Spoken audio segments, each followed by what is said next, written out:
with its own Catholic hierarchy and structure, didn't exist in the Ottoman Empire, whereas, for example, this was the case with the Armeno-Polish community, which was in union with Rome since the 30s of the 17th century. Thus, even with some caveats, one could regard the coexistence in the same millet of Armenian Apostolics and Catholics in Constantinople up until the first 3 decades of the 19th century as the expression more of two ecclesiastical tendencies within the same body, with the obvious tensions, quarrels, and fighting, than two separate denominations. That separation happened only after 1831, with the establishment of an Armenian Catholic millet, whose bishop, replicating the same organizing rationale that had been at the basis of the creation of the Armenian Apostolic millet, would represent the interests of all the Armenian and non-Armenian Catholic Ottoman subjects to the Porte. But before that date, Armenian Catholics in the Ottoman Empire had to choose between partaking the sacraments and share liturgical practices and spaces with the Latin Church, a custom which was opposed both by Armenian Apostolic hierarchy and Ottoman authorities, more for financial and jurisdictional than religious reasons, and intercommunicating with the non-Catholic Armenians, which, on the contrary, was a practice generally opposed by Roman hierarchy and Western and propaganda fide trained missionaries. Between those two ends, a virtual Latinization and a complete communication with the Apostolic Church, there were of course many degrees of communicatio sacris. Moreover, even if Roman Catholic Church had de facto deemed communicatio sacris as illicit in 1729, one should note that, at least for those sacraments and religious practices that pertain social and civic life, we have already seen baptism, marriage, and funerals, Ottoman law required all Christian subjects to refer to the authority of the millet they belonged to. Thus, a minimum degree of communicatio sacris was in any way inevitable. Add to this the fact that even Catholic clergy had nuanced views on the question, and you can imagine the somewhat confused situation at the time. Generally speaking, Western and Armenian missionaries who had received their education and training at the Collegium Urbanum in Rome had stricter views on the subject, whereas Venetian Mxitarists proved to be more tolerant in their attempt to preserve the Armenian religious tradition from Latinization, even if, since 1770, before leaving for their mission work, they were required from the Congregation of Propaganda Fide to take an oath of abiding by the prohibition of communicating with the non-Catholics before the Apostolic Nuncio in Venice. An oath that, by the way, was never required of the Viennese fathers. Second preliminary remark, have just mentioned the Collegium Urbanum and the Congregation of Propaganda Fide in Rome. After its foundation in 1622 by Pope Gregory XV, Propaganda Fide started an aggressive missionary policy towards Eastern churches, trying and mostly succeeding in centralizing the administration and jurisdiction of missions. The Collegium Urbanum, under its immediate direction, was established in 1627 by Pope Urban VIII as an international seminary where young priests from all the nations were sent to be educated and trained in the Orthodox Catholic doctrine before returning to their countries as missionaries. The alumni of the college, known as propagandists, developed great affection for the congregation, which they called the Great Mother, and they served her with the passion of those who need to believe. While in the past the representatives of the orders, either regular or monastic, were given pontifical authority in spreading the faith among local people, Propaganda Fide claimed the right to supervise all missionary work. Moreover, missionary activities, as intended by Propaganda Fide, regarded schismatic Christians and Eastern Catholic churches more or less as one and the same thing. The schismatics were obviously heretic, and the Eastern Catholics were to be monitored because they were constantly on the verge of heresy.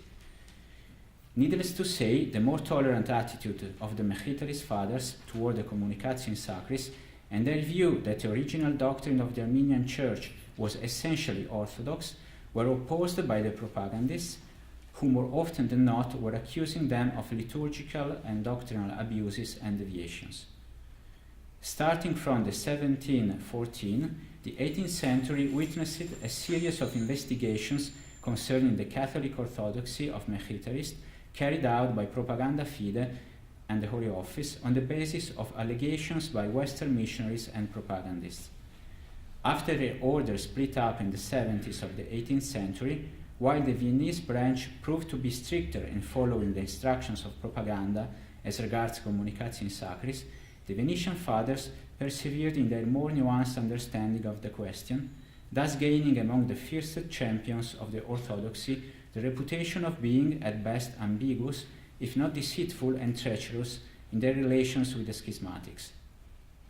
This reputation can be condensed in the following words written by the author of an anonymous pamphlet published in Constantinople in 1852, thus attesting the persistence of those allegations still long after the establishment of the Armenian Catholic millet. The Mxitarists approach Rome without upsetting the schismatics, towards whom they profess a national affection. They approach the schismatics without intention of upset Rome, whose they profess to be obedient sons. When Rome blames them for this fondness for the schismatics, they draw back at once, or at least they pretend to draw back. But they are like those children that, when deterred from playing, look back sadly towards their playfellows who are still playing.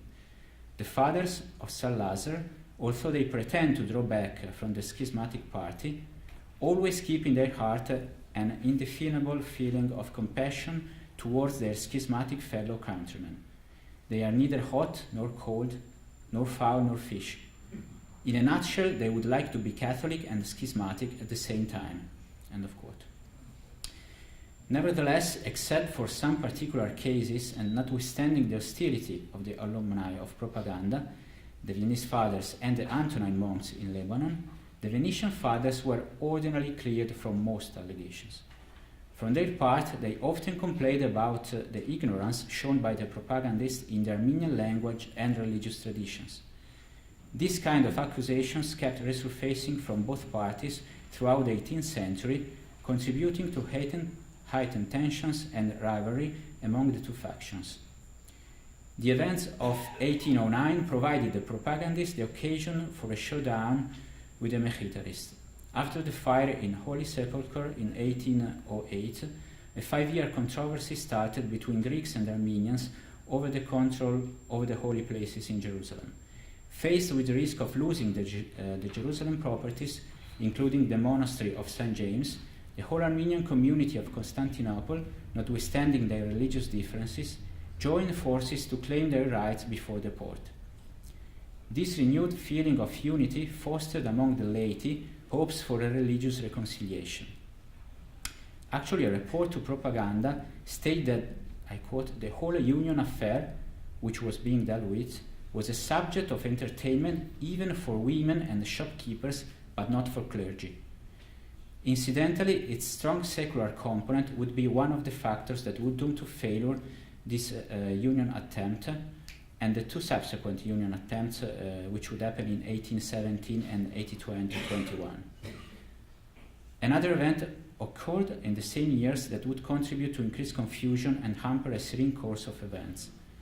On the 17th of May 1809, French Emperor Napoleon Bonaparte decreed the annexation of the Papal States to the French Empire. As a result, Pope Pius VII was taken as a prisoner to Savona, the College of Cardinals was moved to Paris and then dismembered, and all Roman congregations, including Propaganda Fide, dissolved. In this authority vacuum, which lasted until 1814, some propagandists, after the failure of the first attempt at union at the end of 1809, began again making allegations of improper conduct and abuses on the part of the Mxitarists, accusing them of scheming to merge the whole Armenian nation under a single body by means of a seeming reconciliation, and of trying to fool both parties, the Catholic and the schismatic, with the result of plunging the Catholics in the same errors of the schismatics. Being the congregation of Propaganda virtually dissolved, only 2 bishops were left responsible for the Oriental matters in Rome. Actually, one in Rome and one in Vienna. The secretary of Propaganda Giovanni Battista Quarantotti in Rome, and the apostolic nuncio at Vienna Antonio Gabriele Severoli, who, concerning the Armenians and the Armenian Church, both relied on the advice and information of two notorious antagonists of the Venetian fathers, the Armeno-Georgian papal interpreter and professor of Armenian and Georgian at Propaganda Fide, Gregorio Baghinanti, and the founder of the Mxitarist Viennese branch, Babik, Adeodato Astoatsatur Babik. Baghinanti and Babik were in close touch with the Armeno-Georgian Catholic priest Antonio Leone Cuzianti, missionary in Constantinople, and, according to pro-Mxitarist sources, a great wheeler dealer and foreman of the anti-Mxitarist party in the Ottoman capital.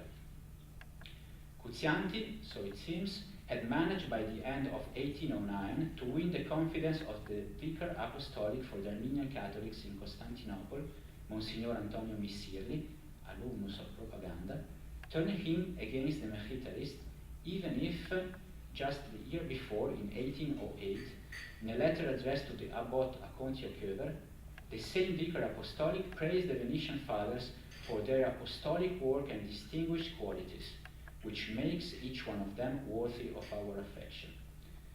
Thus, the Mxitarists found themselves under attack from three sides. At the beginning of 1812, Cuzianti sent from Constantinople to Rome and Vienna a report signed by Monsignor Missirli, entitled Development of the Great Mxitarian Scheme Concerning the Union Agreement of 1809. Babik sent from Vienna to Rome and Constantinople many considerations over the Venetian fathers, and Baghinanti sent from Rome to Vienna and Constantinople a memorandum titled On the Origin and Development of the Doctrine of the Mxitarist Fathers on the Lawfulness of the Communicatio in Divinis of Roman Catholics with their heretic fellow countrymen. In these writings, the Mxitarists, and in particular those who were actively participating in the talks towards the Union, Fathers Chamchan, Injijan, Tingir, Tomajan, and Bezheshkian, were described as shrewd schemers who disregarded the instructions of Propaganda Fide and tried to fool and confound the Armenian Catholics, making them believe that the people was able to deal with theological and ecclesiastical affairs as if they were secular matters, and turning the notables of the community against the propagandists. Because the Venetian fathers stated that the Armenian Church, I quote, possessed and professed since the very beginning the Orthodox faith, and division entered her only because someone understood differently the articles of faith, and this was the text of the profession of faith that the Mxitarists prepared for the Armenian Patriarch to accept and sign it, the propagandists accused them of religious indifferentism, since they thought and taught that the difference between the Armenian Catholics and schismatics was a mere nothing. And the fact that during one of the talks, Father Algerian said that propaganda would have to strike a balance with the request of the Patriarch didn't help. The charge of indifferentism was a crucial point in the accusatory framework of the propagandists, because saying that the Mxitarists believed that there was no difference at all between the Armenian Catholic and Apostolic Church implied that they were heretic and one and the same with the schismatics. Nevertheless, such an allegation cast the suspicion of heresy also on the followers of the Mxitarists, who were numerous, especially in Constantinople.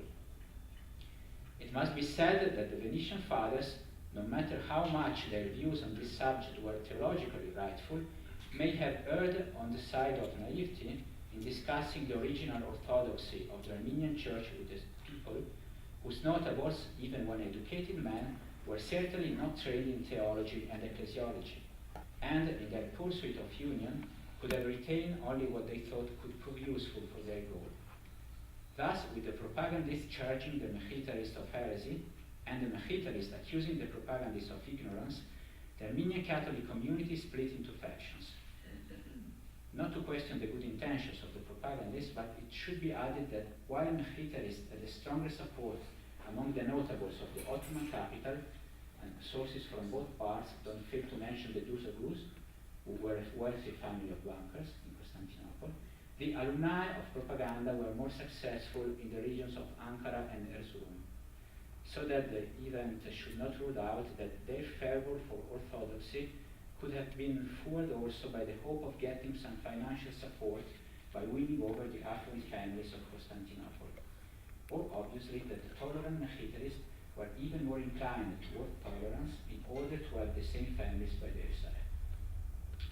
Be that as it may, by 1812, chaos reigned among the Armenian Catholics of Constantinople, who, according to a letter addressed by the Catholic delegates of the community to the Patriarchal Vicar Apostolic Monsignor Coressi, were fallen into an indifference of views which was gradually degenerating into a manifest unbelief. In the meanwhile, as a cautionary measure, the Venetian fathers were provisionally debarred from printing and marketing their books and from sending missionaries anywhere they wished without first requesting the authorization from Propaganda Fide. In 1815, when the Roman congregations had started again working at full capacity, Propaganda finally prepared a case for trial to deliberate on the question of the orthodoxy of the Venetian Mxitarists. The course of the action per se isn't of particular interest. Father Avgarian, who had moved to Rome to follow closely the trial procedure and act as apologist and, let's say, defense attorney for his order, had little difficulty in justifying the content of the theological books printed in San Lazaro, and the fathers suspected of heresy and connivance with the schismatics were freed from blame and found not guilty.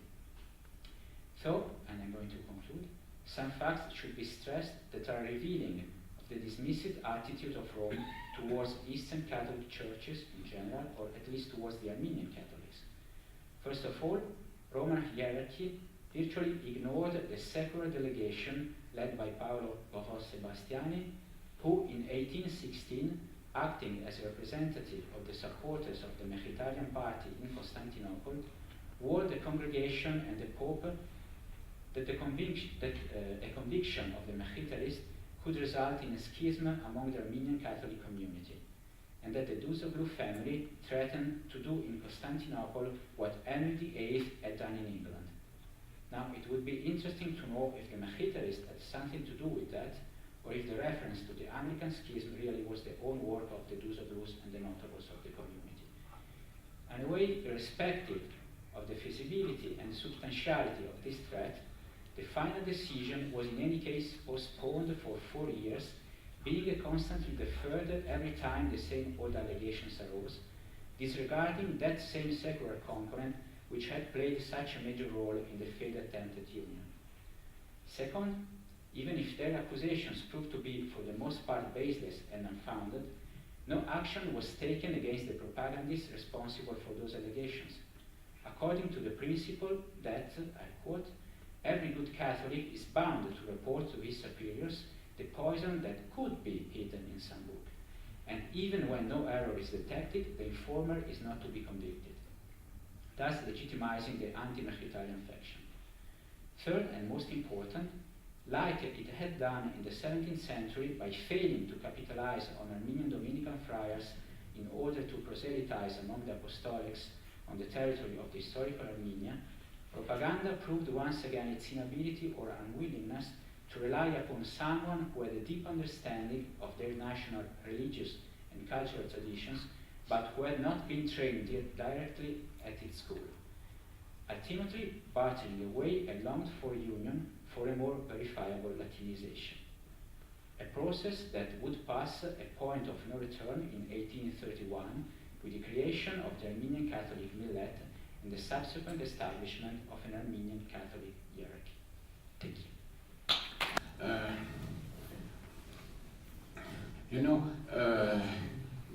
You're giving both of you the context of for the only theological effort done by the Mxitarist congregation, the one of the Father Chanchian, who wrote 2 books, and none of them has ever been available to the general public.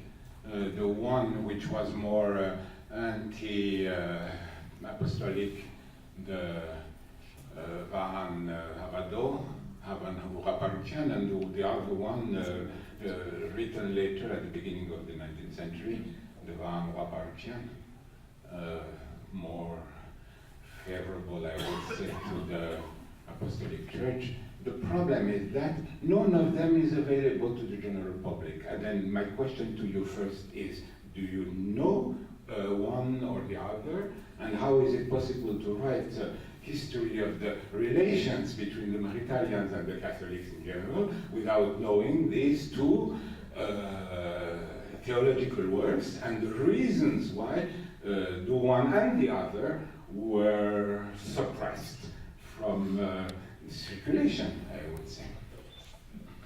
Yes, you can find in the files of Propaganda Fide a lot of documents regarding the Bahanavato, because the manuscript was subtracted to Father Chamchan, and then by some propagandists, and then Rome had to verify the orthodoxy of the manuscripts before publication. And if I remember correctly, the book was published in India, maybe some in Calcutta. Some abridged version. Yeah. Abridged. Only of the Bahanavado. Of the Bahanavado, was yes. Was stolen from Chamchan's bedroom in Istanbul in 1809 and delivered straight to the propaganda. It's in the yes, and this was one of the few cases where the manuscript was where Mxitaris were found guilty, because the Santo Ufficio and the Propaganda Fide found the manuscript guilty of unorthodoxy. Yeah. But it's there. In the Holy Office, in the Holy Yes. Office archive, there are 3 or 4 volumes entirely dedicated to the exam and the censorship of these, especially of the Shield of the Faith. So the Holy Office was perfectly conscient, aware of the books, of their problems they posed. There was a lengthy and deep exam of their content, and so the censorship of the index and of the Holy Office was completely thorough, and they found the book dangerous and not Catholic. The question was, is it not time to publish them, both of them? It's not up to us. Thank you. Here's a question at the back. But not related to why the Greeks or the Assyrians weren't proselytized amongst as heavily, or perhaps they were. I'm just wondering. I'm not sure I understood the question. Why the Greeks and Assyrians were not proselytizing? No, proselytized amongst. Like what? Yeah. Yeah. The subjects of the Ottoman Empire, I mean. So the Armenian community was the most successful case of a Catholic apostolical effort in the East. So it's true. The Armenian Catholic community is one of was and is one of the largest, beside the Melkite one, which is a particular case. But so in the Greek case, you are true. You are correct. The apostolic effort was almost useless, and there was no wave of conversion like in the Armenian case. In the Syriac and Assyrian case, yeah, it was. The Chaldean church in Iraq is a Catholic church, and the Chaldeans are, I think, more numerous than the Assyrian ones. In Iraq, at least, that's for sure. For the actual reasons that are behind this difference, it's a difficult question to answer. I believe it's also a question of political and economic factor issues. For example, in Constantinople, the importance of being attached to the European merchants, the French ambassador, had an important role in leading some Armenians to convert to Catholicism. So not only doctrinal reasons, but also practical reasons of convenience, which were not at stake, which were not involved in the Greek case at the time. But it's a complicated issue which should be addressed, because it's true. Some communities were really addressed and concerned by Catholic propaganda, and others were less considered, or at least less successful in this effort. And just a quick follow-up to that would be, had there been more success in the apostolic mission amongst the Greeks in the Ottoman Empire, is it your view that there would be the same doctrinal For sure. differences and For sure. back and forth between the Catholic Church and the communities? For sure. And actually, I worked both on the Greek and in the Armenian case of Communicatio Sacris. So even if there were no Greek Catholics at the time, there were, but very few. There was anyway a kind of Communicatio Sacris between Greek Orthodox and Latins in the Greek archipelago. So examples of shared churches, of common attendance to processions. So there was a kind of Communicatio Sacris even for other Eastern communities beside the Armenian one. All right, with that, we'll close Q&A. As a reminder, we have now a 10 or 15-minute coffee break. As that's nearing its end, we'll make another announcement to invite you back to your seats. And during the break, of course, you can feel free to approach the speakers with questions you weren't able to ask now. Thank you.